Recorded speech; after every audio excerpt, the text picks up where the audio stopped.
Envoyés en mission d'interception, plusieurs pilotes de chasse se sont confrontés à l'inimaginable à plus de 30 000 pieds. De nombreux pilotes de l'armée de l'air ont reçu l'ordre d'abattre des ovnis. Dans l'urgence, la riposte se devait d'être immédiate. Continuez de maintenir la propulsion. Quel risque y a-t-il à affronter un ennemi totalement inconnu qui n'a que faire des lois de la physique? Ces observations n'ont aucune explication logique. L'absence de preuves scientifiques irréfutables peut faire douter de la véracité de ces rapports. Quand on affirme quelque chose, il faut en apporter la preuve. Je n'ai encore jamais vu de preuve irréfutable à ce jour. S'agit-il réellement de rencontres avec des objets volants non identifiés ou bien de simples erreurs d'identification?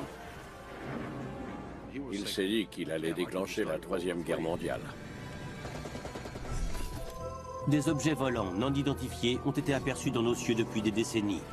Des milliers d'observations d'OVNI ont été répertoriées dans les dossiers officiels du gouvernement. La plupart ont une explication logique, scientifique.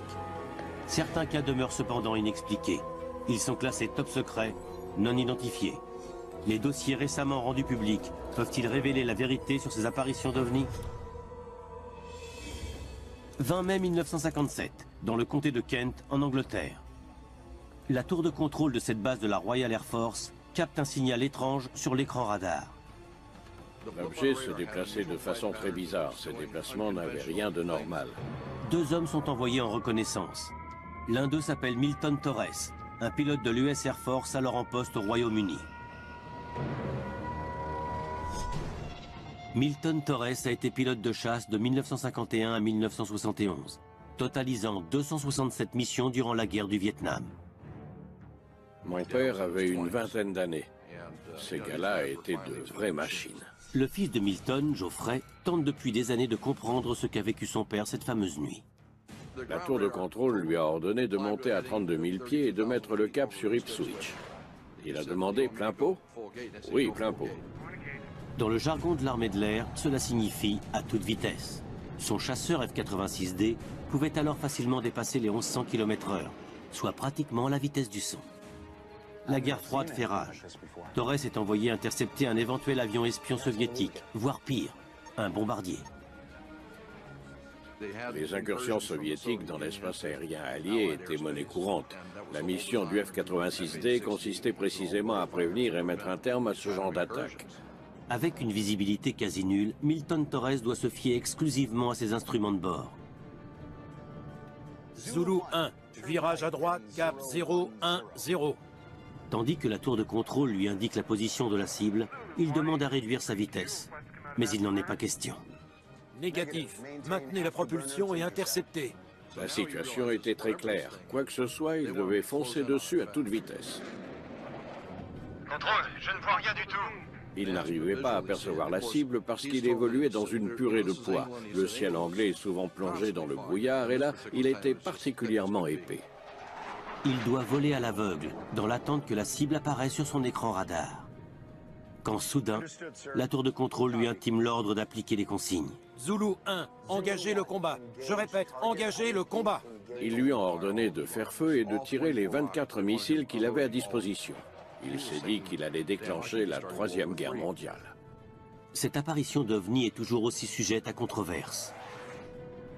À ce jour, aucune agence gouvernementale n'a publié la moindre information concernant cet épisode datant de 1957, et parmi les rapports rendus publics, aucun ne vient appuyer le témoignage de Torres. Nous n'avons jamais eu accès aux documents officiels originaux. Nick Pope a examiné tous les rapports relatifs aux apparitions d'OVNI pour le ministère de la Défense britannique entre 1991 et 1994. Ayant interviewé Milton Torres à plusieurs reprises, il croit savoir pourquoi cet incident est une véritable référence dans le monde de l'ufologie. Pendant 50 ans, Milton Torres a rigoureusement gardé le silence. Mais une fois que certains documents ont été rendus publics, il s'est enfin senti libre d'en parler. En 1988, il rompt le silence et rédige une déclaration sous serment dans laquelle il expose les événements inexpliqués de cette fameuse nuit de 1957. Il avait un caractère cartésien, méthodique dans l'analyse des preuves. Le problème était précisément là. Il ne pouvait pas expliquer ce qui s'était produit. Résolu à obtenir des réponses, Milton Torres demande à son avocat de faire parvenir sa déclaration au ministère de la Défense britannique. Son but n'était pas de divulguer le moindre secret confidentiel. Il voulait simplement en savoir davantage. Il adresse une multitude de lettres au ministère entre 1988 et 89, dans lesquelles il demande que le rapport soit rendu public. Il espère ainsi faire sortir de leur silence les autres soldats de l'époque. Au ministère de la Défense, on lui répond que personne, pas même l'US Air Force, ne possède de rapport officiel concernant l'incident. Ce n'est que 20 ans plus tard, en 2008, que le témoignage de Torres est rendu public. Une fois que le ministère de la Défense britannique a décidé de rendre publique la déclaration sous serment de Milton Torres, celui-ci s'est enfin senti libre d'en parler lui-même. Mais ce qu'a réellement vécu Milton Torres durant cette fameuse nuit, personne n'en a jamais rien su. Lorsqu'il a reçu l'ordre de faire feu, il était totalement abasourdi. Il s'est dit que c'était du sérieux. Il m'a avoué avoir eu peur. Ayant reçu l'ordre de tirer, il demande à la tour de contrôle un code d'authentification. Zulu 1 demande code d'authentification. Les règles d'engagement stipulent qu'un tir mortel doit rester l'ultime recours. Par conséquent, c'est très strictement encadré. Zulu 1, code X-Ray, Delta, Tango, Foxtrot Alpha. Dans sa déclaration, Torres décrit le contexte. Il faisait nuit noire, les feux de mon chasseur étaient éteints. J'ai sorti ma lampe torche pour essayer d'inspecter l'écran radar. Bien reçu. Il venait de recevoir le code d'authentification. Pour lui, c'était une véritable première.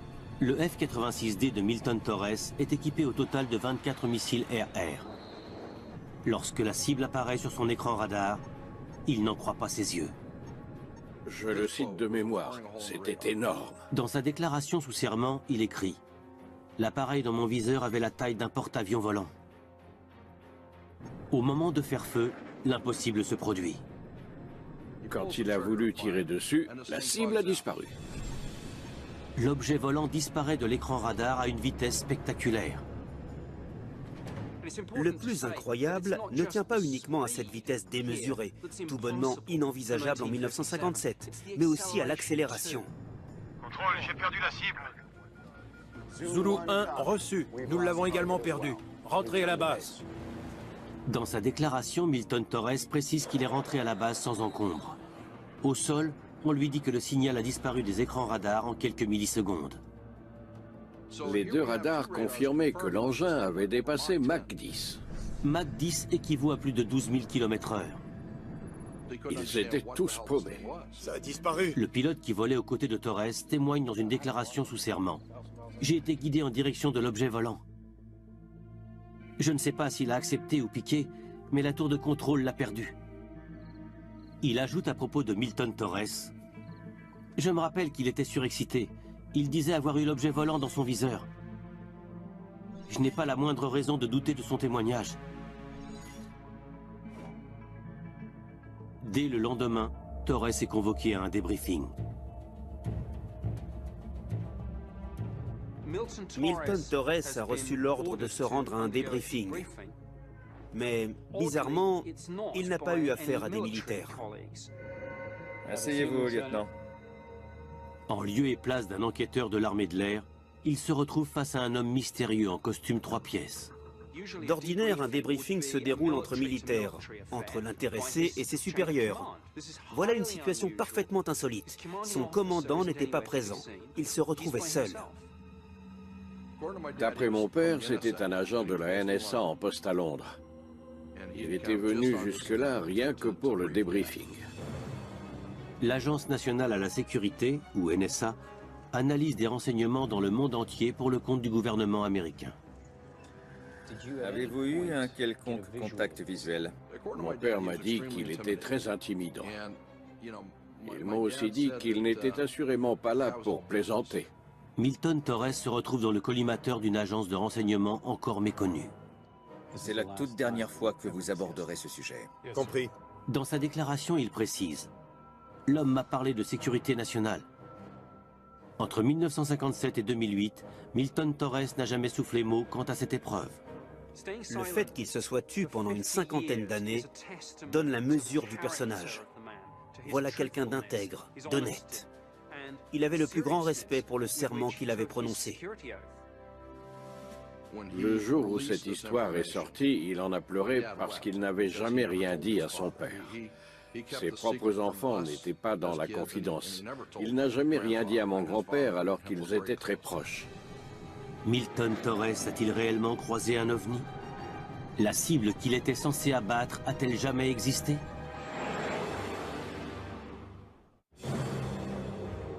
En 1957, le pilote de chasse américain Milton Torres jure de garder le silence sur l'observation d'un objet volant non identifié aperçu sur son écran radar. Néanmoins, la technologie de l'époque restait limitée. La technologie n'était pas franchement fiable. Les avions disparaissaient des radars à tout bout de champ. Jock Williams est expert en guerre électronique. Il a été pilote de chasse dans l'armée de l'air canadienne durant plus de 25 ans. Si vous changiez de cap, par exemple, avec la force gravitationnelle, le radar n'était pas suffisamment stable pour rester accroché à la cible. Ces limitations technologiques ouvraient une brèche dans l'éventuelle manipulation d'un radar. À la fin des années 50, le bruit courait que des savants américains étudiaient la guerre électronique. Se pourrait-il que l'US Air Force et la Royal Air Force aient travaillé de concert sur un projet top secret? Dans la correspondance entre son avocat et le ministère de la Défense britannique, Torres pose la question suivante. S'agissait-il d'une expérimentation de guerre électronique visant à créer l'illusion sur l'écran radar d'un objet solide en mouvement? Pour monter un tel canular, il aurait fallu se donner beaucoup de mal et embrigader bien trop de monde. Mais Nick Pope sait qu'un tel projet top secret a bel et bien existé. Le projet Palladium était une manœuvre top secrète, organisée par la CIA, visant à parasiter les systèmes radars. L'astuce consistait à faire apparaître un objet fantôme à l'écran pour faire croire au camp adverse qu'il était attaqué par des avions. Un genre de canular électronique, en somme. Il était parfaitement possible de tromper le radar quant à la distance entre la cible et l'avion par qui l'intercepter. Pareil pour sa position. Si jamais on le souhaitait, on pouvait même brouiller intégralement le radar. Les possibilités étaient nombreuses. Milton Torres aurait-il été victime d'un brouilleur? Techniquement, c'est faisable. Bill Sweetman est journaliste et expert en aviation militaire. Je pense que cette mission d'interception avait pour cible un appareil équipé d'un système de parasitage particulièrement efficace. Du moins, c'est plausible. Pour Nick Pope, ceci n'explique en rien l'intervention de la NSA. Il y a cependant un léger souci avec cette théorie du brouilleur. Dans le cas où quelqu'un serait mêlé malgré lui à ce genre de test top secret, après coup, on finirait par lui avouer qu'il s'agissait en fait d'un test top secret. Point final, fin de l'exercice. Si Milton Torres a dit vrai, il se peut que la NSA ait voulu jeter un voile sur l'incident, ou elle n'avait tout simplement pas d'explication logique à fournir. Les rencontres entre pilotes et ovnis deviennent une priorité pour l'US Air Force dès le début des années 50. Une note de service de la CIA, datée de 1952, illustre la forte inquiétude des militaires. Pour eux, les ovnis sont un véritable problème vis-à-vis de la sécurité nationale. On y trouve cette phrase. Les soucoupes volantes démontrent la vulnérabilité des États-Unis face aux raids aériens. L'armée de l'air lance alors le projet Blue Book, afin d'enquêter sur les apparitions d'ovnis. L'homme nommé à la tête de ce projet monumental est le capitaine Edward Ruppelt. Ruppelt avait été pilote durant la Seconde Guerre mondiale. Après la guerre, il a fait des études supérieures et obtenu son diplôme d'ingénieur aéronautique. Puis il est entré au renseignement de l'armée de l'air. Ian Aldrich est spécialisé dans les enquêtes de l'US Air Force concernant les ovnis. Il a étudié sous toutes les coutures le projet Blue Book, mais aussi le travail de Ruppelt. Certains l'avaient même surnommé le Superman des collecteurs de données parce qu'il ne reculait devant rien pour étudier les apparitions d'ovnis. L'élément déclencheur se produit en avril 1952. L'US Air Force donne son aval au projet Blue Book et autorise Ruppelt à entrer en contact avec l'ensemble des unités sans avoir à passer par sa hiérarchie. Une telle liberté d'action ne s'était jamais vue.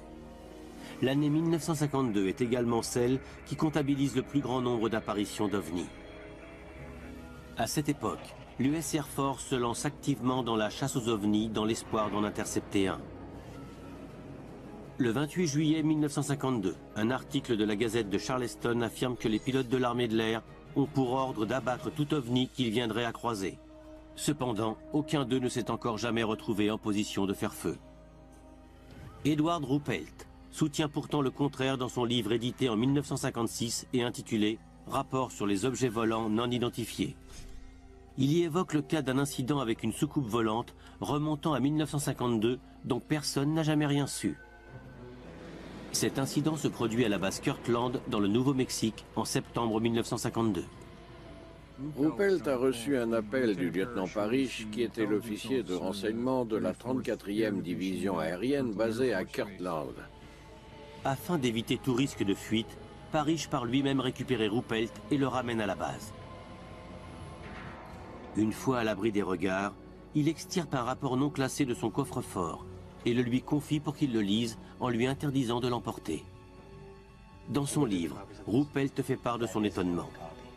Pourquoi Parrish ne l'a-t-il pas immédiatement transmis aux gens du projet Blue Book? Il s'agissait d'un incident grave. Ces gens-là ne voulaient sûrement pas que leurs supérieurs soient mis au courant. Edward Ruppelt écrit « Vers 10 h du matin, un radar situé à proximité de la base repère une cible non identifiée. 2 chasseurs décollent sur le champ. 2 F-86 couvraient l'ensemble de la zone.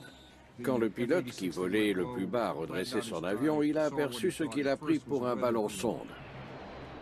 Mais à mesure qu'il s'est rapproché de l'OVNI, il n'y avait plus de doute possible. Ça n'était clairement pas un ballon sonde. D'après le rapport, l'objet reste à distance du chasseur. Comment est-ce qu'un ballon sonde, qui n'est pas propulsé, peut-il dépasser la vitesse du son? Dans son livre, Ruppelt précise que le pilote poursuit sa course pour obtenir un visuel. Volant à 3000 pieds d'altitude et propulsé à la vitesse du son, il finit tout de même par s'en approcher et peut enfin observer l'objet. Ça ressemblait en tout point à une soucoupe, ronde et plate. Edward Ruppelt décrit l'objet comme un donut sans trou. Conscient qu'il n'est pas en mesure de capturer sa cible, le pilote se demande quoi faire.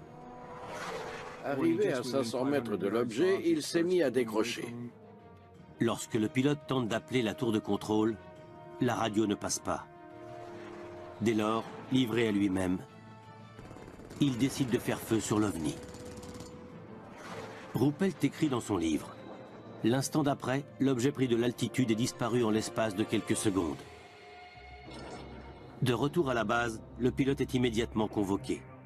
Le règlement aérien stipule que tout tir doit faire l'objet d'un rapport. En plus de la paperasse, il y a un risque de mesures disciplinaires pour celui qui utilise ces munitions. J'imagine que le commandant de la 34e division aérienne n'avait pas particulièrement envie que ça s'ébruite. Pire encore, le pilote s'obstine à dire qu'il a fait feu sur un OVNI. Un pilote tombe séance tenante dans le discrédit si jamais il fait mention d'un OVNI. Malgré le travail de Ruppelt, personne ne prenait ça au sérieux. Une rumeur circule dans la base. Le pilote serait un taré et aurait pété un câble sans aucune raison. Comment se fait-il qu'il ait eu autant de mal à convaincre sa hiérarchie qu'il s'agissait bien d'un OVNI et non pas d'un ballon sonde? Confronté à ce genre de ballon, le pilote va essayer de s'en approcher et même d'en faire le tour. Chaque fois, il aura l'impression que le ballon tente de lui échapper. Tim Printy ne croit pas aux ovnis. Il est astronome amateur. Le pilote aura beau tourner autour, le ballon ne se déplacera pas tant que ça. En réalité, c'est à cause des turbulences que le ballon semble bouger à toute vitesse. Aux yeux de Ian Aldrich, la thèse du ballon sonde n'explique pas ces mouvements brusques. Et ce pour une bonne raison. D'après les propos de l'officier de renseignement, l'OVNI jouait réellement au chat et à la souris avec le pilote. Il volait beaucoup plus vite. Dans son livre, Ruppelt explique la raison pour laquelle le lieutenant Parrish ne lui a pas transmis son rapport. Le commandant n'en croit pas un mot. Il pense que le pilote a craqué. Il ajoute que le commandant de la base a ordonné la destruction du rapport, avant de confier au lecteur son propre avis. Les problèmes liés à ce rapport sont caractéristiques. Le pilote a bien vu quelque chose, il a bien tiré sur sa cible.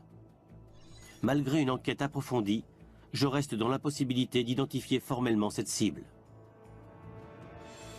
Edward Ruppelt révèle au grand jour la politique de l'US Air Force en matière de collecte de preuves. Il voulait que les pilotes soient en état d'alerte. Mais le Pentagone lui a opposé une fin de non-recevoir. Edward Ruppelt a passé 2 ans à la tête du projet Blue Book et mené un grand nombre d'enquêtes concernant les apparitions d'OVNI avec une impartialité exemplaire.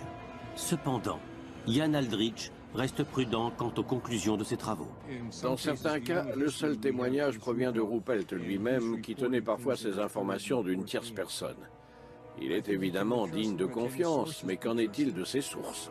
En plus des témoignages de ses pilotes, l'armée de l'air a besoin de recueillir des preuves matérielles indéniables. En décembre 1952, des ciné-mitrailleuses ont été embarquées sur des avions de chasse à la base aérienne de Wright-Patterson. Pendant une quinzaine d'années, l'US Air Force a recueilli nombre de preuves visuelles grâce à ces avions de chasse. Dès 1968, le projet Blue Book met en avant l'utilité des caméras vidéo embarquées à bord. Celles-ci sont notamment capables d'identifier très précisément les attributs physiques d'un objet volant. La pellicule cinématographique doit permettre d'en apprendre davantage sur la composition chimique de ces ovnis. Dans les hautes sphères, on estime que des preuves qualitatives résoudront la question des objets volants non identifiés. Mais les images ainsi filmées n'ont jamais été rendues publiques. Est-ce à dire que les travaux menés par l'US Air Force n'étaient pas concluants sur le plan scientifique? Le 27 octobre 1952, tandis que J. Edgar Hoover dirige le FBI, une note de service interne au bureau fédéral fait grand bruit. Celle-ci indique que le fossé se creuse au sein de l'armée entre les partisans de l'existence des ovnis et ceux qui n'en croient rien. Le renseignement estime que les soucoupes volantes sont de simples illusions d'optique.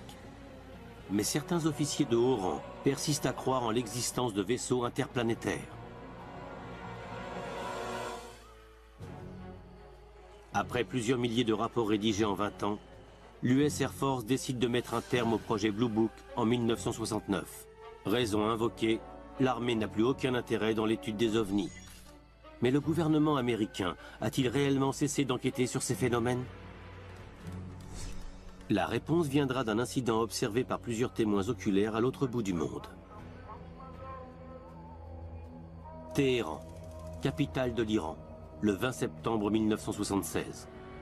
Au quartier général de l'armée de l'air impériale, une réunion confidentielle se tient entre plusieurs officiers supérieurs. Toute une cohorte de grands pontes des divers états-majors était conviée à cette réunion. La journaliste d'investigation spécialiste des ovnis Leslie Keane a étudié l'incident de Téhéran. Parmi tous les militaires iraniens présents sur place se trouvait également un Américain, le lieutenant-colonel Olin Moui. Le colonel Moui représente le groupe américain de conseil en appui militaire basé en Iran. Son rôle consiste à soutenir et former les alliés ayant opté pour la technologie américaine. L'armée de l'air impériale emploie des chasseurs F-4 pour patrouiller le long des frontières. Cette région du monde est tout particulièrement dangereuse. Les États-Unis et l'Iran sont alors alliés et patrouillent ensemble à la frontière avec l'Irak et en profitent pour espionner l'URSS. Le lieutenant-colonel Moui est convié à participer à un débriefing au sujet d'un incident s'étant produit la veille. Est également présent à cette réunion le commandant en chef adjoint de l'armée de l'air impériale, le général de division Azar Barzin. S'il y a autant d'informations sur ce débriefing, c'est parce que le colonel Moui a pris énormément de notes qui étaient destinées au gouvernement américain. Cette note de service rendue publique depuis porte la signature du colonel Moui. Elle résume les événements s'étant produits la veille de la réunion. À l'aéroport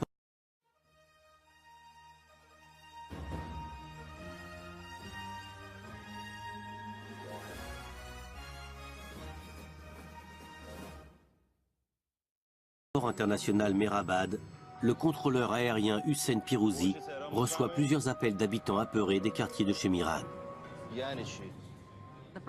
Quelqu'un lui a dit avoir vu quelque chose dans le ciel qui l'inquiétait. Ça ressemblait à une étoile, mais bien plus grosse et plus brillante, suspendue en l'air. 1 minute plus tard, un coup de fil similaire. Il s'est rendu dehors avec des jumelles pour voir ça de ses propres yeux. À minuit 30, Pirouzi est mis en relation téléphonique avec le général Youssefi, directeur adjoint aux opérations au sein de l'armée de l'air impériale. Celui-ci est informé que rien n'apparaît sur les écrans radars. En observant le ciel au nord, il constate lui aussi la présence de cet objet inconnu. Le général Yousefi donne l'ordre qu'un chasseur décolle de la base Cherokee, située à 300 km de Téhéran. Mais une fois le F-4 arrivé à 50 km de l'objet scintillant dans le ciel, il est soudain privé de tous ses instruments électriques. Dès que l'avion s'approchait à une certaine distance, l'ensemble des instruments s'éteignait. Le système de communication radio est tombé en panne et plus aucun instrument de bord ne répondait. À l'évidence, les défaillances étaient nombreuses. C'est pour cette raison que le pilote a décidé de rentrer à la base. Mais à peine le F-4 s'est-il éloigné de l'objet scintillant à distance d'une éventuelle menace, que tous les instruments se sont remis en marche. Le général Yousefi fait alors savoir à Mouhi qu'à 1h40 du matin, il a ordonné que soit envoyé sur place l'un des tout meilleurs pilotes de l'armée de l'air impériale, Parviz Jafari. Ma mission consistait à l'identifier et le forcer à atterrir. Dans le cas contraire, je devais l'abattre. Jafari met le cap sur Téhéran, en suivant les coordonnées de l'objet scintillant. En arrivant dans la zone, j'ai pris de l'altitude. Et là, je l'ai vu, de mes propres yeux. À mesure qu'il s'en rapproche, il parvient à voir l'objet scintillant dans son viseur radar à quelques 50 km de distance. Sur le radar, le signal était aussi imposant que celui d'un Boeing 707. Ce n'est pas la première fois qu'il capte un signal aussi gros qu'un avion commercial. Mais d'après la note de service de Mouhi, la taille de l'objet était difficilement appréciable du fait qu'il brillait intensément. Il scintillait tellement que je n'arrivais pas à voir le fuselage. Une fois à proximité, Parviz Jafari est littéralement stupéfait.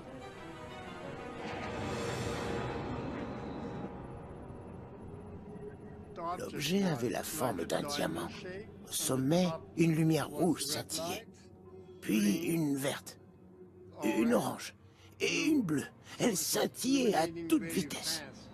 Tandis qu'il tente de s'en approcher davantage, l'objet se met soudain à se déplacer comme si la physique n'avait pas d'emprise sur lui. D'un seul coup, il s'est déplacé de 10 degrés vers la droite, en un claquement de doigts, soit près de 100 km parcourus en moins d'une seconde. Une vitesse tout bonnement incroyable. La suite de son témoignage lors du débriefing confirme qu'il ne peut pas s'agir d'un appareil provenant de notre monde. Après ça, j'ai vu quelque chose en sortir par le bas. Je me suis senti menacé. Un missile se dirigeait droit vers moi. Jafari décide de riposter au deuxième objet qui vient tout juste d'apparaître. Je me suis immédiatement dit que je devais faire feu et lancer un missile infrarouge sur la cible. Mais juste avant qu'il n'appuie sur la détente, plus aucun instrument ne répond. Le panneau d'armement s'éteint et la radio se coupe. C'est alors que l'objet se met à tourner autour de l'avion de chasse. Imaginez-vous un appareil filant pratiquement à la vitesse du son, alors que quelque chose lui tourne autour. C'était incroyable. Il ne s'agit évidemment pas d'une force militaire ennemie. Le voilà qui bataille avec un engin sorti de nulle part. Je n'avais plus accès à mon armement, alors qu'il me fonçait dessus. J'étais sûr de me faire percuter. Dans le ciel de Téhéran, le pilote de l'armée de l'air impériale, Parviz Jafari, est aux prises avec un ovni. Sous la menace d'un objet inconnu qui vient de jaillir du vaisseau mère, il part soudain en piqué afin d'échapper à l'offensive. Mais aussi vite qu'elle a démarré, celle-ci prend fin. L'objet cesse toute poursuite. Le deuxième objet volant s'est alors éloigné de moi avant de repartir sur l'objet principal et de disparaître totalement. Dans sa note de service, le colonel Mouhi écrit « L'objet est reparti se fondre dans l'objet principal.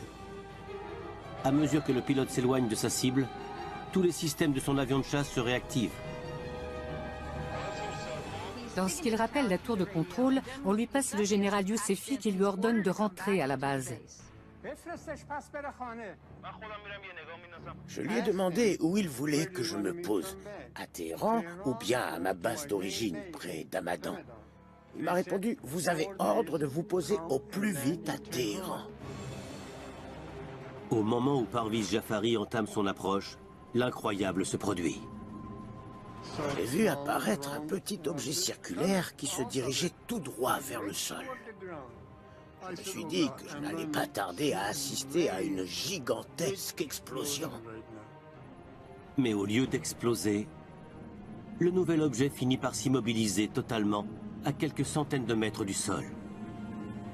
Toute la zone alentour était éclairée. Le général Youssefi lui donne l'ordre d'inspecter l'objet avant de se poser. Jafari s'en est approché pour tenter de l'observer de plus près. Mais une nouvelle fois, ses instruments se sont éteints et plus rien ne répondait. Le colonel Moui indique qu'un vol commercial passant à proximité connaît les mêmes avaries. Au bout du compte, le général Youssefi lui a ordonné de faire demi-tour et de rentrer à la base. Mais Parviz Jafari n'est pas au bout de ses peines. En entamant sa descente sur l'aéroport Mehrabad, il aperçoit un nouvel objet volant. D'un seul coup, j'ai vu ce qui ressemblait à un cylindre, avec 2 points lumineux à chaque extrémité, et un en plein centre. Il prévient la tour de contrôle. J'ai hurlé à la radio, « Qu'est-ce que c'est que cet engin droit devant moi ?» On m'a répondu, « On ne voit rien. » Qu'est-ce que c'est? On n'en sait rien, on ne le voit pas. Plus tard, il sera précisé que les contrôleurs ont vu eux aussi un cylindre dans le ciel. Dès le lendemain, Parviz Jafari est convoqué au débriefing auquel assiste le lieutenant-colonel Moui. Durant la nuit, l'incident a filtré dans les médias.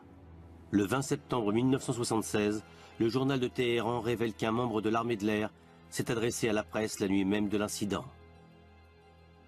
La pression monte au sein des armées américaines et impériales qui cherchent à comprendre ce qui s'est produit. L'explication pourrait-elle être d'une banalité confondante? De par ses mouvements, ce soi-disant ovni fait fortement penser à la foudre en boule. Le professeur d'astronomie Michael de Robertis pense que des phénomènes naturels tels que la foudre globulaire sont à l'origine de nombre d'apparitions. Elle peut aussi bien flotter plusieurs minutes en plein ciel qu'à quelques mètres du sol. Les scientifiques décrivent la foudre globulaire comme une minuscule masse gazeuse incandescente très fortement chargée en électricité. Elle peut apparaître dans la haute atmosphère, mais également à proximité du sol, ce qui concorde avec les dires de Parviz Jafari. Quelquefois, la foudre se fragmente, des morceaux se volatilisent, tandis que d'autres tombent sur le sol. Est-ce là l'explication à ce que des milliers de gens ont vu cette fameuse nuit? La charge électrique de la foudre globulaire serait donc à l'origine des avaries électromagnétiques du radar et de l'armement du F-4.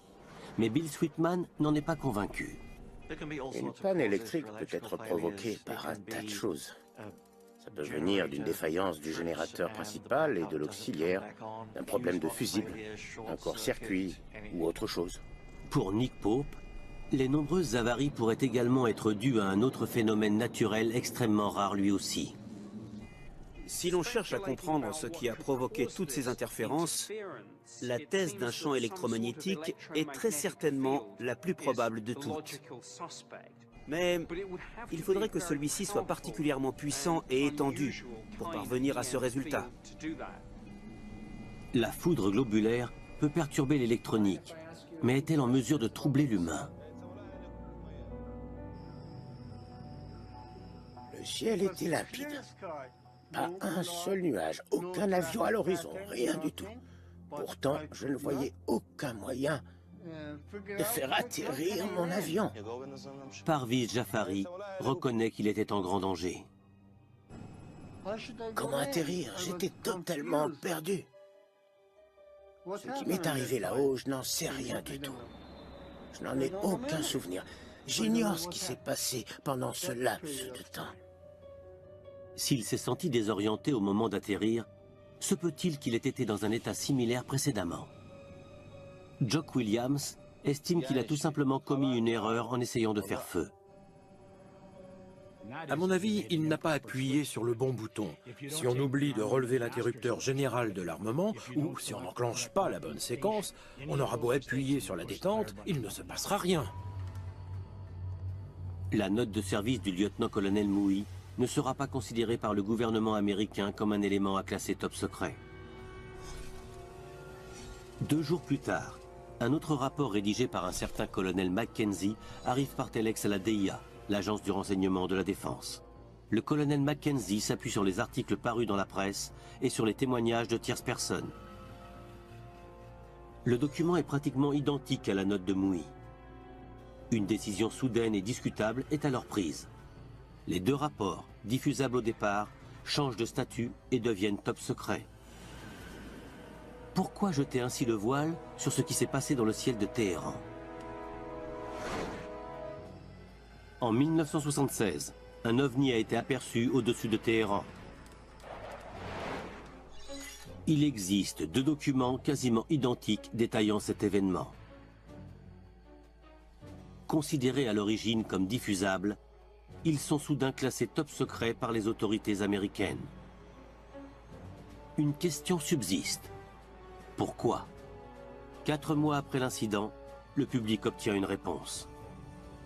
En janvier 1977, le commandant en chef adjoint de l'armée de l'air impériale, le général Azar Barzin, se livre à une surprenante révélation. Dans la transcription d'un entretien, il déclare que les États-Unis et l'Iran s'échangent officiellement des informations au sujet des ovnis. L'entretien se poursuit autour de la question qui taraude les autorités américaines. Nous avons fait une grande découverte. Un brouilleur capable de parasiter différentes fréquences à la fois. Mais une telle technologie nous étant inconnue, c'est incompréhensible. N'importe quel gouvernement serait prêt à verser des milliards de dollars pour une technologie capable de couper des instruments de bord et empêcher un pilote de chasse de faire quoi que ce soit. Mais ça ne s'est encore jamais vu. Est-ce pour cette raison que l'incident de Téhéran a fait l'objet d'une enquête approfondie et classée top secret? La mission première de l'Agence du renseignement de la défense est d'avoir connaissance des capacités de l'ennemi, notamment en ce qui concerne la technologie en présence. 6 ans plus tard, le 31 décembre 1982, la DIA rend public un document éminemment important. L'Agence du renseignement de la défense avait analysé la valeur et la dimension des différentes données collectées en Iran. Tous les facteurs les plus irréfutables concernant cette fameuse apparition d'un ovni sont minutieusement répertoriés dans l'analyse de la DIA. Elle évoque le crédit à accorder aux témoins de haut rang. Elle évoque des témoignages oculaires tous corroborés par un signal radar. Elle évoque un éventuel champ électromagnétique. Et elle évoque également l'extraordinaire maniabilité de l'objet volant. Dans la case « Remarque » du document, une phrase résume parfaitement le tout. Il s'agit d'un rapport exceptionnel. Cet incident rassemble tous les critères nécessaires à une étude valable des objets volants non identifiés. Cette phrase est véritablement cruciale. Elle contredit toutes les déclarations de l'armée de l'air faites dans les années 70. Une contradiction au cœur des différentes enquêtes menées au sujet des ovnis. À ce jour encore, Parviz Jafari est intimement persuadé d'avoir vu un appareil extraterrestre. Du fait de la vitesse de l'engin et de son extrême maniabilité, il n'a pas été conçu par la main de l'homme. Mais il ne subsiste aucune preuve concrète au-delà de ces témoignages. Lors de la révolution islamique de 1979, qui a entraîné la chute du Shah, de nombreux documents ont été perdus ou détruits. Plus de boîtes noires, plus de télémétrie, plus aucune donnée mécanique ou radar. Dans l'optique où le gouvernement américain aurait davantage de données, celles-ci sont toujours classées top secret. L'absence de preuves scientifiques continue de laisser planer le doute sur les témoignages de nombreux pilotes. En 1980, 4 ans à peine après l'incident de Téhéran, un autre pilote de chasse va soutenir l'invraisemblable. Ce document de la défense américaine a été archivé le 3 juin 1980. Il fait état d'une apparition d'ovnis en Amérique du Sud devant des centaines de témoins. Ville de La Joya, au Pérou, le 11 avril 1980. 1800 militaires et employés civils se trouvent sur la base aérienne Mariano Melgar lorsqu'un objet de forme arrondie est repéré en plein milieu d'une zone d'exclusion dans la matinée. Au départ, tout le monde s'est dit que c'était un ballon sonde. Mais la principale crainte était celle d'un appareil espion. S'agissant d'un complexe militaire extrêmement sensible et d'une zone d'exclusion aérienne, l'armée de l'air l'a pris comme une agression. Le pilote Oscar Santamaria reçoit immédiatement l'ordre de décoller et d'abattre ce qui ne peut être qu'un ballon espion. À cette époque, la base Mariano Melgar est un point stratégique au Pérou. On y stocke des armes et des avions de combat soviétiques flambant neufs. Santamaria se précipite pour intercepter l'appareil avant que celui-ci ne s'approche des installations militaires. Il pilote un Sukhoi Su-22, un chasseur de fabrication soviétique équipé d'un canon 30 mm. Quand j'ai atteint les 8000 pieds d'altitude, j'ai lancé la manœuvre d'attaque. Lors de l'audition citoyenne sur la divulgation tenue en 2013, Santamaria a fait le récit de cette rencontre. Après avoir rapidement localisé la cible, il l'a dans sa ligne de mire. Ayant reçu l'ordre de l'abattre, il n'hésite pas une seule seconde à accomplir sa mission. J'ai tiré une rafale de 64 munitions de calibre 30 mm. Une seule balle de 30 mm à tête explosive qui plus est suffirait à abattre n'importe quel type d'appareil. Mais il n'en est rien. Le rapport de l'agence du renseignement à la défense précise qu'aucun des tirs du pilote péruvien n'a causé le moindre dégât.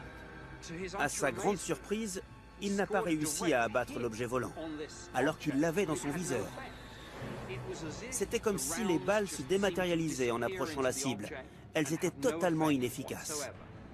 Santamaria étant un pilote chevronné, il se cale de nouveau sur sa cible. Mais cette fois, celle-ci amorce une manœuvre d'évitement. Le ballon a grimpé subitement. J'étais donc placé en dessous, dans l'incapacité de faire feu. Il enclenche la post-combustion pour atteindre 1,5 fois la vitesse du son, sans parvenir à gagner le moindre terrain sur l'objet volant. Le rapport de la DIA indique que le pilote s'est lancé dans une seconde attaque, mais que l'OVNI a semé le Su-22. Oscar Santamaria tente à plusieurs reprises de s'aligner sur sa cible, mais chaque fois qu'il l'a dans son viseur, l'objet s'élève dans les airs. C'était pratiquement comme s'il arrivait à anticiper ses faits et gestes. Comme si l'objet volant s'amusait avec lui. La course-poursuite conduit Santamaria à plus de 65 000 pieds d'altitude, soit aux confins de la troposphère. Arrivé au-delà du plafond absolu pour son Su-22, il entend soudain un signal d'alarme se déclencher. C'est à ce moment-là que j'ai vu clignoter le signal m'indiquant une faible quantité de carburant. Il m'en restait tout juste assez pour atterrir sain et sauf. Il tente une toute dernière fois de s'approcher de l'objet volant. Mais à moins de 100 mètres de sa cible, il fait une découverte effarante. Le pilote péruvien Oscar Santamaria vient de se rapprocher à moins de 100 mètres de ce qu'il prend pour un ballon espion. L'objet qui apparaît sous ses yeux le laisse sans voix. J'ai eu la surprise de constater que ce fameux ballon n'en était pas un. L'objet faisait plus ou moins 10 mètres de diamètre. La partie supérieure était une sorte de dôme constitué essentiellement d'émail de couleur crème. À la base du dôme se trouvait une plateforme circulaire et large en métal argenté. L'appareil ne possédait pas d'aile, pas de moteur, pas de hublot, pas d'antenne. Constatant qu'il s'agit d'un ovni, il décide de décrocher. À l'évidence, il a dû se dire que se lancer à la poursuite d'un tel objet volant était vain. À force de lui tourner autour, il allait manquer de carburant. S'il ne rentrait pas immédiatement à la base, c'était la mort assurée. Santamaria entame alors sa descente. L'OVNI ne le poursuit pas. Il restera dans l'espace aérien de la base Mariano Melgar encore 2 bonnes heures avant de se volatiliser. Le rapport de la DIA précise qu'un engin a bien été aperçu, mais que son origine demeure inconnue. Oscar Santamaria est très certainement le seul et unique pilote de chasse au monde à avoir fait feu sur un ovni et à l'avoir touché. Quelle était la vraie nature de sa cible? Les ballons sondes sont très régulièrement pris pour des ovnis. Certains sont tellement chatoyants qu'ils ressemblent à des étoiles vues de loin.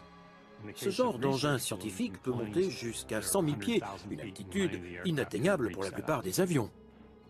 Santamaria aurait-il poursuivi un ballon? Quand un pilote évolue dans le ciel et qu'il scrute l'horizon, il n'a aucun point de comparaison. Il peut se croire à proximité alors qu'il est extrêmement loin. C'est souvent une affaire d'illusion d'optique. Pourtant, Santamaria affirme que l'objet a joué au chat et à la souris avec lui, allant jusqu'à dépasser la vitesse supersonique. Il n'existe aucun ballon sonde capable de telle prouesse, et encore moins de réchapper à la rafale d'un canon 30 mm. L'éminent journaliste aéronautique Bill Sweetman propose une autre explication. Le Su-22 est un avion d'assaut relativement rudimentaire. Il n'a rien d'un avion intercepteur.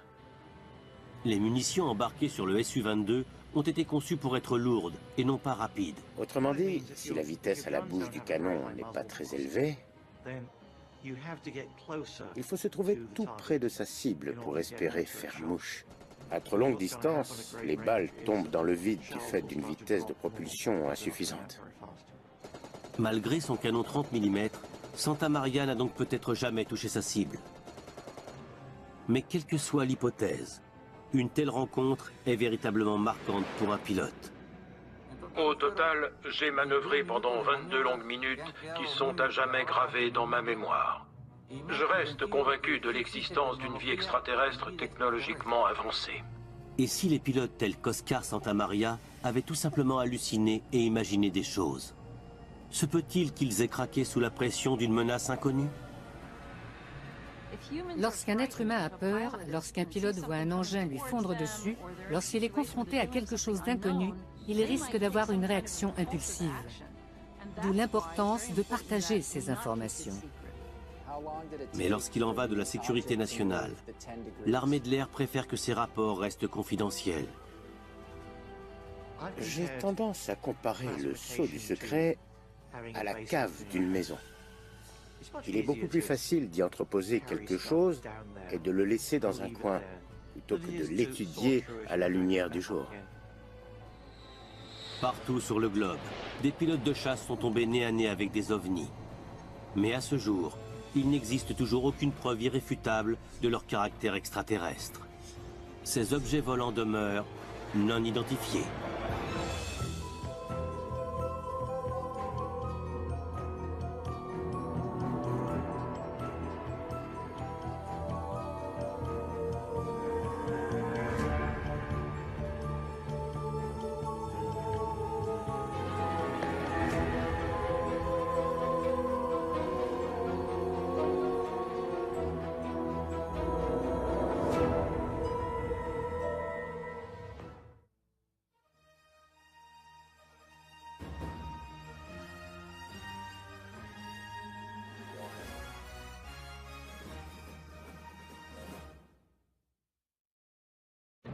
Envoyés en mission d'interception, plusieurs pilotes de chasse se sont confrontés à l'inimaginable à plus de 30 000 pieds. De nombreux pilotes de l'armée de l'air ont reçu l'ordre d'abattre des ovnis. Dans l'urgence, la riposte se devait d'être immédiate. Continuez de maintenir la propulsion. Quel risque y a-t-il à affronter un ennemi totalement inconnu qui n'a que faire des lois de la physique? Ces observations n'ont aucune explication logique. L'absence de preuves scientifiques irréfutables peut faire douter de la véracité de ces rapports. Quand on affirme quelque chose, il faut en apporter la preuve. Je n'ai encore jamais vu de preuve irréfutable à ce jour. S'agit-il réellement de rencontres avec des objets volants non identifiés ou bien de simples erreurs d'identification? Il s'est dit qu'il allait déclencher la Troisième Guerre mondiale. Des objets volants non identifiés ont été aperçus dans nos cieux depuis des décennies. Des milliers d'observations d'OVNI ont été répertoriées dans les dossiers officiels du gouvernement. La plupart ont une explication logique, scientifique. Certains cas demeurent cependant inexpliqués. Ils sont classés top secret, non identifiés. Les dossiers récemment rendus publics peuvent-ils révéler la vérité sur ces apparitions d'OVNI? 20 mai 1957, dans le comté de Kent, en Angleterre. La tour de contrôle de cette base de la Royal Air Force capte un signal étrange sur l'écran radar. L'objet se déplaçait de façon très bizarre. Ces déplacements n'avaient rien de normal. 2 hommes sont envoyés en reconnaissance. L'un d'eux s'appelle Milton Torres, un pilote de l'US Air Force alors en poste au Royaume-Uni. Milton Torres a été pilote de chasse de 1951 à 1971, totalisant 267 missions durant la guerre du Vietnam. Mon père avait une vingtaine d'années. Ces gars-là étaient de vraies machines. Le fils de Milton, Geoffrey, tente depuis des années de comprendre ce qu'a vécu son père cette fameuse nuit. La tour de contrôle lui a ordonné de monter à 32 000 pieds et de mettre le cap sur Ipswich. Il a demandé plein pot? Oui, plein pot. Dans le jargon de l'armée de l'air, cela signifie à toute vitesse. Son chasseur F-86D pouvait alors facilement dépasser les 1100 km/h, soit pratiquement la vitesse du son. La guerre froide fait rage. Torres est envoyé intercepter un éventuel avion espion soviétique, voire pire, un bombardier. Les incursions soviétiques dans l'espace aérien allié étaient monnaie courante.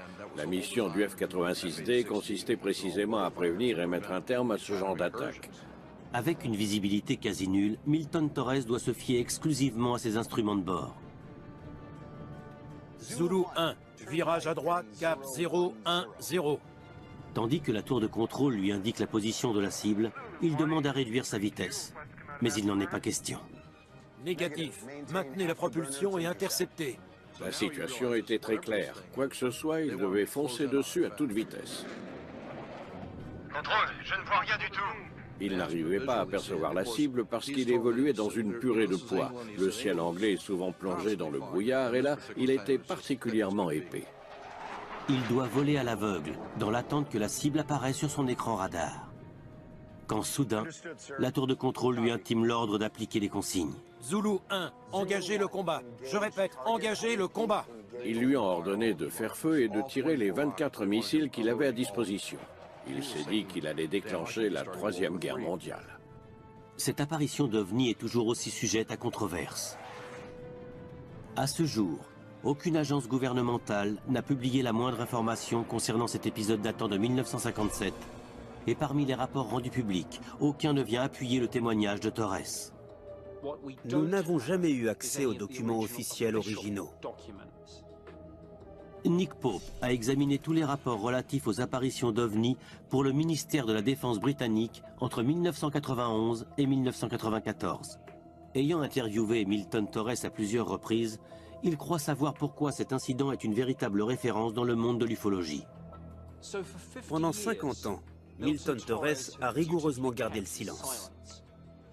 Mais une fois que certains documents ont été rendus publics, il s'est enfin senti libre d'en parler. En 1988, il rompt le silence et rédige une déclaration sous serment dans laquelle il expose les événements inexpliqués de cette fameuse nuit de 1957. Il avait un caractère cartésien, méthodique dans l'analyse des preuves. Le problème était précisément là. Il ne pouvait pas expliquer ce qui s'était produit. Résolu à obtenir des réponses, Milton Torres demande à son avocat de faire parvenir sa déclaration au ministère de la Défense britannique. Son but n'était pas de divulguer le moindre secret confidentiel. Il voulait simplement en savoir davantage. Il adresse une multitude de lettres au ministère entre 1988 et 89, dans lesquelles il demande que le rapport soit rendu public. Il espère ainsi faire sortir de leur silence les autres soldats de l'époque. Au ministère de la Défense, on lui répond que personne, pas même l'US Air Force, ne possède de rapport officiel concernant l'incident. Ce n'est que 20 ans plus tard, en 2008, que le témoignage de Torres est rendu public. Une fois que le ministère de la Défense britannique a décidé de rendre publique la déclaration sous serment de Milton Torres, celui-ci s'est enfin senti libre d'en parler lui-même. Mais ce qu'a réellement vécu Milton Torres durant cette fameuse nuit, personne n'en a jamais rien su. Lorsqu'il a reçu l'ordre de faire feu, il était totalement abasourdi. Il s'est dit que c'était du sérieux. Il m'a avoué avoir eu peur. Ayant reçu l'ordre de tirer, il demande à la tour de contrôle un code d'authentification. Zulu 1 demande code d'authentification. situation. Les règles d'engagement stipulent qu'un tir mortel doit rester l'ultime recours. Par conséquent, c'est très strictement encadré. Zulu 1, code X-Ray, Delta, Tango, Foxtrot Alpha. Dans sa déclaration, Torres décrit le contexte. Il faisait nuit noire. Les feux de mon chasseur étaient éteints. J'ai sorti ma lampe torche pour essayer d'inspecter l'écran radar. Bien reçu. Il venait de recevoir le code d'authentification. Pour lui, c'était une véritable première. Le F-86D de Milton Torres est équipé au total de 24 missiles air-air. Lorsque la cible apparaît sur son écran radar, il n'en croit pas ses yeux. Je le cite de mémoire, c'était énorme. Dans sa déclaration sous serment, il écrit « L'appareil dans mon viseur avait la taille d'un porte-avions volant. » Au moment de faire feu, l'impossible se produit. Quand il a voulu tirer dessus, la cible a disparu. L'objet volant disparaît de l'écran radar à une vitesse spectaculaire. Le plus incroyable ne tient pas uniquement à cette vitesse démesurée, tout bonnement inenvisageable en 1957, mais aussi à l'accélération. Contrôle, j'ai perdu la cible. Zulu 1, reçu. Nous l'avons également perdu. Rentrez à la base. Dans sa déclaration, Milton Torres précise qu'il est rentré à la base sans encombre. Au sol, on lui dit que le signal a disparu des écrans radars en quelques millisecondes. Les deux radars confirmaient que l'engin avait dépassé Mach 10. Mach 10 équivaut à plus de 12 000 km/h. Ils étaient tous paumés. Ça a disparu. Le pilote qui volait aux côtés de Torres témoigne dans une déclaration sous serment. « J'ai été guidé en direction de l'objet volant. Je ne sais pas s'il a accepté ou piqué, mais la tour de contrôle l'a perdu. » Il ajoute à propos de Milton Torres, « Je me rappelle qu'il était surexcité. Il disait avoir eu l'objet volant dans son viseur. Je n'ai pas la moindre raison de douter de son témoignage. » Dès le lendemain, Torres est convoqué à un débriefing. Milton Torres a reçu l'ordre de se rendre à un débriefing. Mais, bizarrement, il n'a pas eu affaire à des militaires. Asseyez-vous, lieutenant. En lieu et place d'un enquêteur de l'armée de l'air, il se retrouve face à un homme mystérieux en costume 3 pièces. D'ordinaire, un débriefing se déroule entre militaires, entre l'intéressé et ses supérieurs. Voilà une situation parfaitement insolite. Son commandant n'était pas présent. Il se retrouvait seul. D'après mon père, c'était un agent de la NSA en poste à Londres. Il était venu jusque-là rien que pour le débriefing. L'Agence nationale à la sécurité, ou NSA, analyse des renseignements dans le monde entier pour le compte du gouvernement américain. Avez-vous eu un quelconque contact visuel? Mon père m'a dit qu'il était très intimidant. Il m'a aussi dit qu'il n'était assurément pas là pour plaisanter. Milton Torres se retrouve dans le collimateur d'une agence de renseignement encore méconnue. C'est la toute dernière fois que vous aborderez ce sujet. Compris. Dans sa déclaration, il précise « L'homme m'a parlé de sécurité nationale. » Entre 1957 et 2008, Milton Torres n'a jamais soufflé mot quant à cette épreuve. Le fait qu'il se soit tu pendant une cinquantaine d'années donne la mesure du personnage. Voilà quelqu'un d'intègre, d'honnête. Il avait le plus grand respect pour le serment qu'il avait prononcé. Le jour où cette histoire est sortie, il en a pleuré parce qu'il n'avait jamais rien dit à son père. Ses propres enfants n'étaient pas dans la confidence. Il n'a jamais rien dit à mon grand-père alors qu'ils étaient très proches. Milton Torres a-t-il réellement croisé un ovni? La cible qu'il était censé abattre a-t-elle jamais existé?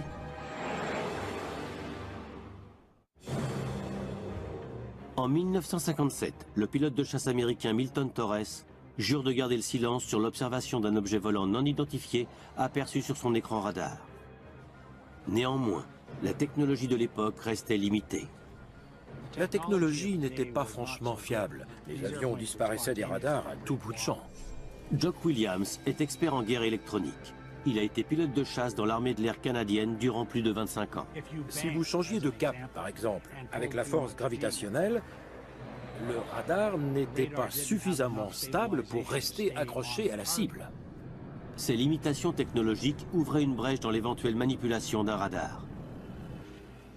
À la fin des années 50, le bruit courait que des savants américains étudiaient la guerre électronique. Se pourrait-il que l'US Air Force et la Royal Air Force aient travaillé de concert sur un projet top secret?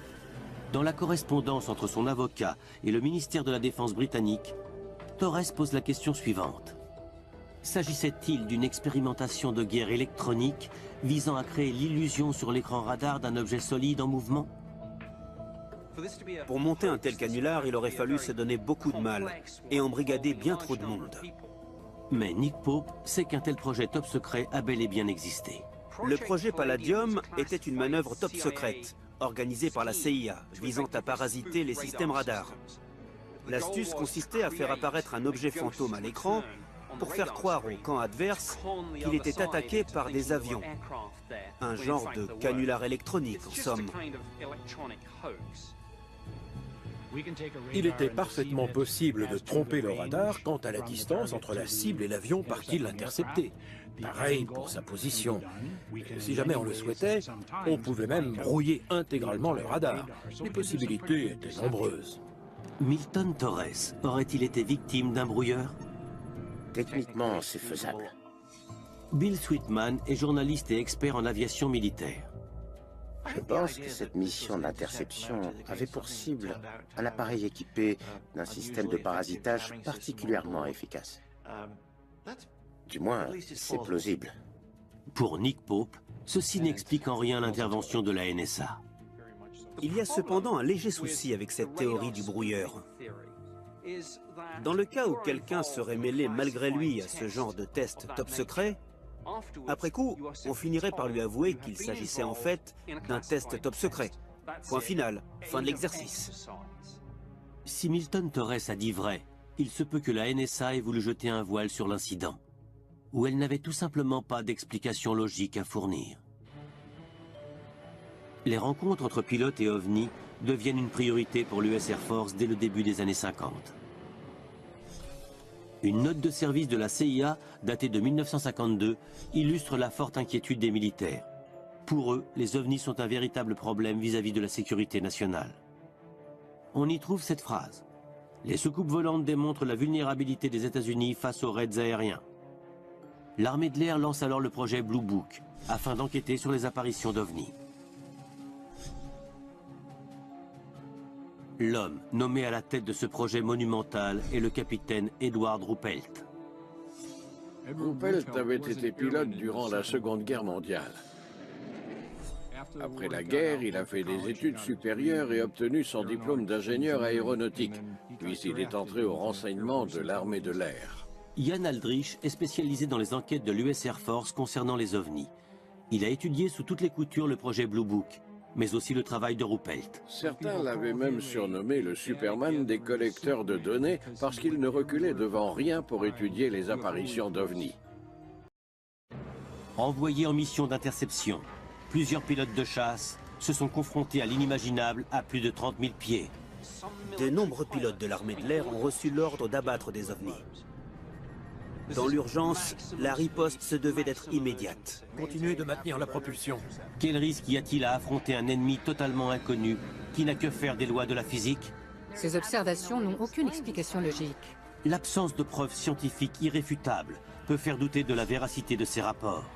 Quand on affirme quelque chose, il faut en apporter la preuve. Je n'ai encore jamais vu de preuve irréfutable à ce jour.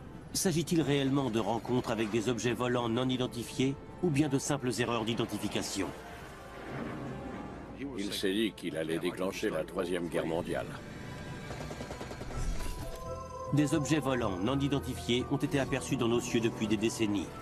Des milliers d'observations d'ovnis ont été répertoriées dans les dossiers officiels du gouvernement. La plupart ont une explication logique, scientifique. Certains cas demeurent cependant inexpliqués. Ils sont classés top secret, non identifiés. Les dossiers récemment rendus publics peuvent-ils révéler la vérité sur ces apparitions d'ovnis? 20 mai 1957, dans le comté de Kent, en Angleterre. La tour de contrôle de cette base de la Royal Air Force capte un signal étrange sur l'écran radar. L'objet se déplaçait de façon très bizarre. Ces déplacements n'avaient rien de normal. Deux hommes sont envoyés en reconnaissance. L'un d'eux s'appelle Milton Torres, un pilote de l'US Air Force alors en poste au Royaume-Uni. Milton Torres a été pilote de chasse de 1951 à 1971, totalisant 267 missions durant la guerre du Vietnam. Mon père avait une vingtaine d'années. Ces gars-là étaient de vraies machines. Le fils de Milton, Geoffrey, tente depuis des années de comprendre ce qu'a vécu son père cette fameuse nuit. La tour de contrôle lui a ordonné de monter à 32 000 pieds et de mettre le cap sur Ipswich. Il a demandé plein pot? Oui, plein pot. Dans le jargon de l'armée de l'air, cela signifie à toute vitesse. Son chasseur F-86D pouvait alors facilement dépasser les 1100 km/h, soit pratiquement la vitesse du son. La guerre froide fait rage. Torres est envoyé intercepter un éventuel avion espion soviétique, voire pire, un bombardier. Les incursions soviétiques dans l'espace aérien allié étaient monnaie courante. La mission du F-86D consistait précisément à prévenir et mettre un terme à ce genre d'attaque. Avec une visibilité quasi nulle, Milton Torres doit se fier exclusivement à ses instruments de bord. Zulu 1, virage à droite, cap 010. Tandis que la tour de contrôle lui indique la position de la cible, il demande à réduire sa vitesse. Mais il n'en est pas question. Négatif. Maintenez la propulsion et interceptez. La situation était très claire. Quoi que ce soit, il devait foncer dessus à toute vitesse. Contrôle, je ne vois rien du tout. Il n'arrivait pas à percevoir la cible parce qu'il évoluait dans une purée de poids. Le ciel anglais est souvent plongé dans le brouillard et là, il était particulièrement épais. Il doit voler à l'aveugle, dans l'attente que la cible apparaisse sur son écran radar. Quand soudain, la tour de contrôle lui intime l'ordre d'appliquer les consignes. Zulu 1, engagez le combat. Je répète, engagez le combat. Ils lui ont ordonné de faire feu et de tirer les 24 missiles qu'il avait à disposition. Il s'est dit qu'il allait déclencher la Troisième Guerre mondiale. Cette apparition d'OVNI est toujours aussi sujette à controverse. À ce jour, aucune agence gouvernementale n'a publié la moindre information concernant cet épisode datant de 1957. Et parmi les rapports rendus publics, aucun ne vient appuyer le témoignage de Torres. Nous n'avons jamais eu accès aux documents officiels originaux. Nick Pope a examiné tous les rapports relatifs aux apparitions d'OVNI pour le ministère de la Défense britannique entre 1991 et 1994. Ayant interviewé Milton Torres à plusieurs reprises, il croit savoir pourquoi cet incident est une véritable référence dans le monde de l'ufologie. Pendant 50 ans, Milton Torres a rigoureusement gardé le silence. Mais une fois que certains documents ont été rendus publics, il s'est enfin senti libre d'en parler. En 1988, il rompt le silence et rédige une déclaration sous serment dans laquelle il expose les événements inexpliqués de cette fameuse nuit de 1957. Il avait un caractère cartésien, méthodique dans l'analyse des preuves. Le problème était précisément là. Il ne pouvait pas expliquer ce qui s'était produit. Résolu à obtenir des réponses, Milton Torres demande à son avocat de faire parvenir sa déclaration au ministère de la Défense britannique. Son but n'était pas de divulguer le moindre secret confidentiel. Il voulait simplement en savoir davantage. Il adresse une multitude de lettres au ministère entre 1988 et 1989, dans lesquelles il demande que le rapport soit rendu public. Il espère ainsi faire sortir de leur silence les autres soldats de l'époque. Au ministère de la Défense, on lui répond que personne, pas même l'US Air Force, ne possède de rapport officiel concernant l'incident. Ce n'est que 20 ans plus tard, en 2008, que le témoignage de Torres est rendu public. Une fois que le ministère de la Défense britannique a décidé de rendre publique la déclaration sous serment de Milton Torres, celui-ci s'est enfin senti libre d'en parler lui-même. Mais ce qu'a réellement vécu Milton Torres durant cette fameuse nuit, personne n'en a jamais rien su. Lorsqu'il a reçu l'ordre de faire feu, il était totalement abasourdi. Il s'est dit que c'était du sérieux. Il m'a avoué avoir eu peur. Ayant reçu l'ordre de tirer, il demande à la tour de contrôle un code d'authentification. Zulu 1 demande code d'authentification. Les règles d'engagement stipulent qu'un tir mortel doit rester l'ultime recours. Par conséquent, c'est très strictement encadré. Zulu 1, code X-Ray, Delta, Tango, Foxtrot Alpha. Dans sa déclaration, Torres décrit le contexte. Il faisait nuit noire, les feux de mon chasseur étaient éteints. J'ai sorti ma lampe torche pour essayer d'inspecter l'écran radar. Bien reçu. Il venait de recevoir le code d'authentification. Pour lui, c'était une véritable première. Le F-86D de Milton Torres est équipé au total de 24 missiles air-air. Lorsque la cible apparaît sur son écran radar, il n'en croit pas ses yeux. Je le cite de mémoire, c'était énorme. Dans sa déclaration sous serment, il écrit « L'appareil dans mon viseur avait la taille d'un porte-avions volant. » Au moment de faire feu, l'impossible se produit. Quand il a voulu tirer dessus, la cible a disparu. L'objet volant disparaît de l'écran radar à une vitesse spectaculaire. Le plus incroyable ne tient pas uniquement à cette vitesse démesurée, tout bonnement inenvisageable en 1957, mais aussi à l'accélération. Contrôle, j'ai perdu la cible. Zulu 1, reçu. Nous l'avons également perdu. Rentrez à la base. Dans sa déclaration, Milton Torres précise qu'il est rentré à la base sans encombre. Au sol, on lui dit que le signal a disparu des écrans radars en quelques millisecondes. Les deux radars confirmaient que l'engin avait dépassé Mach 10. Mach 10 équivaut à plus de 12 000 km/h. Ils étaient tous paumés. Ça a disparu. Le pilote qui volait aux côtés de Torres témoigne dans une déclaration sous serment. « J'ai été guidé en direction de l'objet volant. Je ne sais pas s'il a accepté ou piqué, mais la tour de contrôle l'a perdu. » Il ajoute à propos de Milton Torres « Je me rappelle qu'il était surexcité. Il disait avoir eu l'objet volant dans son viseur. Je n'ai pas la moindre raison de douter de son témoignage. » Dès le lendemain, Torres est convoqué à un débriefing. Milton Torres a reçu l'ordre de se rendre à un débriefing. Mais, bizarrement, il n'a pas eu affaire à des militaires. Asseyez-vous, lieutenant. En lieu et place d'un enquêteur de l'armée de l'air, il se retrouve face à un homme mystérieux en costume 3 pièces. D'ordinaire, un débriefing se déroule entre militaires, entre l'intéressé et ses supérieurs. Voilà une situation parfaitement insolite. Son commandant n'était pas présent. Il se retrouvait seul. D'après mon père, c'était un agent de la NSA en poste à Londres. Il était venu jusque-là rien que pour le débriefing. L'Agence nationale à la sécurité, ou NSA, analyse des renseignements dans le monde entier pour le compte du gouvernement américain. Avez-vous eu un quelconque contact visuel? Mon père m'a dit qu'il était très intimidant. Il m'a aussi dit qu'il n'était assurément pas là pour plaisanter. Milton Torres se retrouve dans le collimateur d'une agence de renseignement encore méconnue. C'est la toute dernière fois que vous aborderez ce sujet. Compris. Dans sa déclaration, il précise « L'homme m'a parlé de sécurité nationale. » Entre 1957 et 2008, Milton Torres n'a jamais soufflé mot quant à cette épreuve. Le fait qu'il se soit tu pendant une cinquantaine d'années donne la mesure du personnage. Voilà quelqu'un d'intègre, d'honnête. Il avait le plus grand respect pour le serment qu'il avait prononcé. Le jour où cette histoire est sortie, il en a pleuré parce qu'il n'avait jamais rien dit à son père. Ses propres enfants n'étaient pas dans la confidence.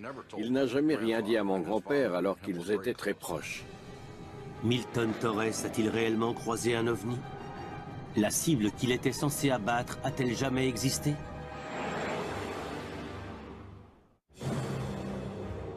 En 1957, le pilote de chasse américain Milton Torres jure de garder le silence sur l'observation d'un objet volant non identifié aperçu sur son écran radar.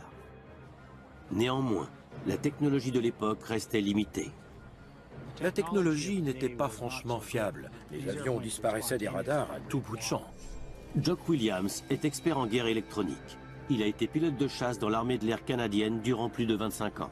Si vous changiez de cap, par exemple, avec la force gravitationnelle, le radar n'était pas suffisamment stable pour rester accroché à la cible. Ces limitations technologiques ouvraient une brèche dans l'éventuelle manipulation d'un radar. À la fin des années 50, le bruit courait que des savants américains étudiaient la guerre électronique. Se pourrait-il que l'US Air Force et la Royal Air Force aient travaillé de concert sur un projet top secret? Dans la correspondance entre son avocat et le ministère de la Défense britannique, Torres pose la question suivante. S'agissait-il d'une expérimentation de guerre électronique visant à créer l'illusion sur l'écran radar d'un objet solide en mouvement? Pour monter un tel canular, il aurait fallu se donner beaucoup de mal et embrigader bien trop de monde. Mais Nick Pope sait qu'un tel projet top secret a bel et bien existé. Le projet Palladium était une manœuvre top secrète, organisée par la CIA, visant à parasiter les systèmes radars. L'astuce consistait à faire apparaître un objet fantôme à l'écran pour faire croire au camp adverse qu'il était attaqué par des avions. Un genre de canular électronique, en somme. Il était parfaitement possible de tromper le radar quant à la distance entre la cible et l'avion parti l'intercepter. Pareil pour sa position. Si jamais on le souhaitait, on pouvait même brouiller intégralement le radar. Les possibilités étaient nombreuses. Milton Torres aurait-il été victime d'un brouilleur? Techniquement, c'est faisable.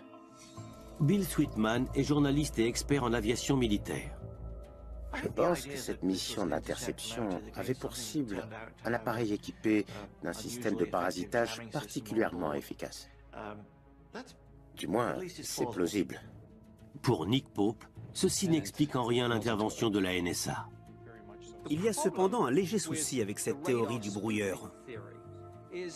Dans le cas où quelqu'un serait mêlé malgré lui à ce genre de test top secret, après coup, on finirait par lui avouer qu'il s'agissait en fait d'un test top secret. Point final, fin de l'exercice. Si Milton Torres a dit vrai, il se peut que la NSA ait voulu jeter un voile sur l'incident, où elle n'avait tout simplement pas d'explication logique à fournir. Les rencontres entre pilotes et ovnis deviennent une priorité pour l'US Air Force dès le début des années 50. Une note de service de la CIA, datée de 1952, illustre la forte inquiétude des militaires. Pour eux, les ovnis sont un véritable problème vis-à-vis de la sécurité nationale. On y trouve cette phrase. Les soucoupes volantes démontrent la vulnérabilité des États-Unis face aux raids aériens. L'armée de l'air lance alors le projet Blue Book, afin d'enquêter sur les apparitions d'ovnis. L'homme nommé à la tête de ce projet monumental est le capitaine Edward Ruppelt. Ruppelt avait été pilote durant la Seconde Guerre mondiale. Après la guerre, il a fait des études supérieures et obtenu son diplôme d'ingénieur aéronautique. Puis il est entré au renseignement de l'armée de l'air. Ian Aldrich est spécialisé dans les enquêtes de l'US Air Force concernant les ovnis. Il a étudié sous toutes les coutures le projet Blue Book, mais aussi le travail de Ruppelt. Certains l'avaient même surnommé le Superman des collecteurs de données parce qu'il ne reculait devant rien pour étudier les apparitions d'ovnis. L'élément déclencheur se produit en avril 1952. L'US Air Force donne son aval au projet Blue Book et autorise Ruppelt à entrer en contact avec l'ensemble des unités sans avoir à passer par sa hiérarchie. Une telle liberté d'action ne s'était jamais vue. L'année 1952 est également celle qui comptabilise le plus grand nombre d'apparitions d'ovnis. À cette époque, l'US Air Force se lance activement dans la chasse aux ovnis dans l'espoir d'en intercepter un. Le 28 juillet 1952, un article de la Gazette de Charleston affirme que les pilotes de l'armée de l'air ont pour ordre d'abattre tout ovni qu'ils viendraient à croiser. Cependant, aucun d'eux ne s'est encore jamais retrouvé en position de faire feu. Edward Ruppelt soutient pourtant le contraire dans son livre édité en 1956 et intitulé « Rapport sur les objets volants non identifiés ». Il y évoque le cas d'un incident avec une soucoupe volante remontant à 1952 dont personne n'a jamais rien su. Cet incident se produit à la base Kirtland dans le Nouveau-Mexique en septembre 1952. Ruppelt a reçu un appel du lieutenant Parrish, qui était l'officier de renseignement de la 34e division aérienne basée à Kirtland. Afin d'éviter tout risque de fuite, Parrish part lui-même récupérer Ruppelt et le ramène à la base. Une fois à l'abri des regards, il extirpe un rapport non classé de son coffre-fort et le lui confie pour qu'il le lise en lui interdisant de l'emporter. Dans son livre, Ruppelt fait part de son étonnement. Pourquoi Parrish ne l'a-t-il pas immédiatement transmis aux gens du projet Blue Book? Il s'agissait d'un incident grave. Ces gens-là ne voulaient sûrement pas que leurs supérieurs soient mis au courant. Edward Ruppelt écrit « Vers 10 h du matin, un radar situé à proximité de la base repère une cible non identifiée. 2 chasseurs décollent sur le champ. 2 F-86 couvraient l'ensemble de la zone. Quand le pilote qui volait le plus bas a redressé son avion, il a aperçu ce qu'il a pris pour un ballon sonde. Mais à mesure qu'il s'est rapproché de l'OVNI, il n'y avait plus de doute possible. Ça n'était clairement pas un ballon sonde. D'après le rapport, l'objet reste à distance du chasseur. Comment est-ce qu'un ballon sonde, qui n'est pas propulsé, peut-il dépasser la vitesse du son?